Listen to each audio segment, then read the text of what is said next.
All right, so in this video, I'm going to talk about how the arms move. Left arm, right arm, or lead arm, trail arm, however you want to think about it. I have done videos of how the lower body moves, the position of it, how it rotates back and through. I've done a video on the torso, core, and chest area. So here I'm going to talk about the arms. And so first thing to do with, like what I like to see with the arms is I don't like to see the lead arm on the side of the body, especially with bigger individuals or people who have pretty big chests. You want to have, the big thing about in the golf swing is you want to have space. And putting the arm on the side of the body is no space. What gives you space is when you put the left arm on top of the chest.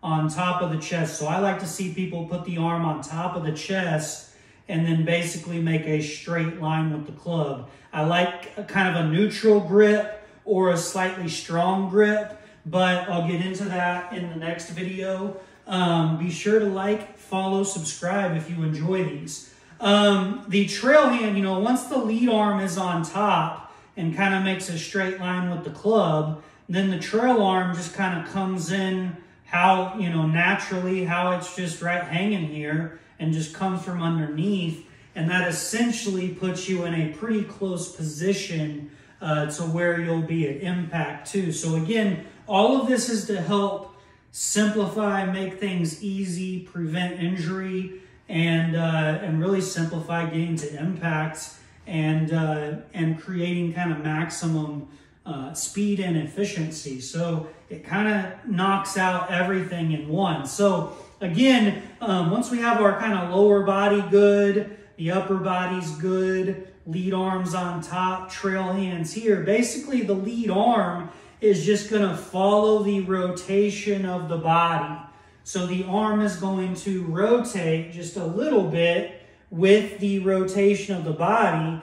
And that basically puts the lead arm kind of right in line with my shoulders. Okay, so the arm doesn't have to be dead straight. The arm can have a little bend in it. I think people get too bent on keeping things straight and it actually pulls other parts of the body. And so again, you want everything to work together.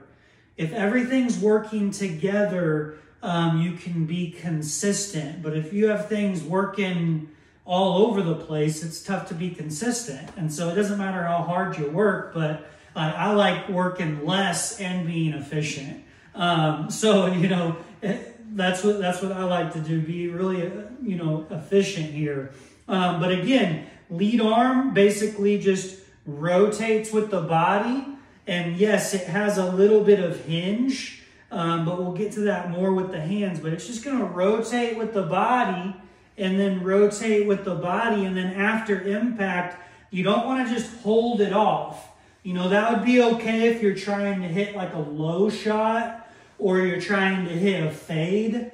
But if you're trying to create maximum speed with the club head, trying to hit it straight or trying to hit a draw, after impact, for most people, the lead arm will be pretty straight at impact. Some come in with a little bend. But after impact, you want to let the arm fold from the elbow.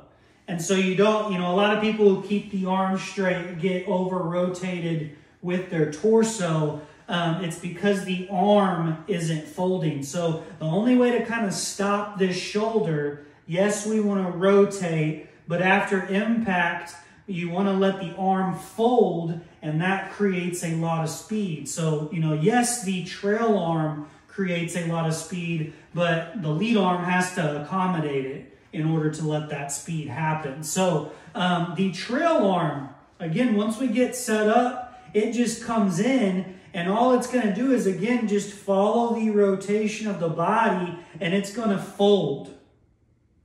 It's going to follow the rotation of the body and fold. And there should be space between your body and your elbow. It should not be tucked in close. If you take it back and you get tucked in close, you're going to cast. You want to keep your width. If you have, the backswing is always wider than the downswing. And so you got to keep it rotates and maintains its width and folds, and there's space here. And that way, whenever you rotate back down, it has room to clear in front of your body, and then it can unfold and release. And you can see this arm is bent as well on the way through. So if you put that together, lead arm rotates, trail arm folds, there's space, and then you rotate and release, unfold, and you can see the arms are bent here on the way through. So if the lead arm is just rotating with the body and then rotating and folding, and then the trail arm is folding, rotating, releasing, that's how you create maximum speed, and that's how you let the arms work with your lower body and your upper body.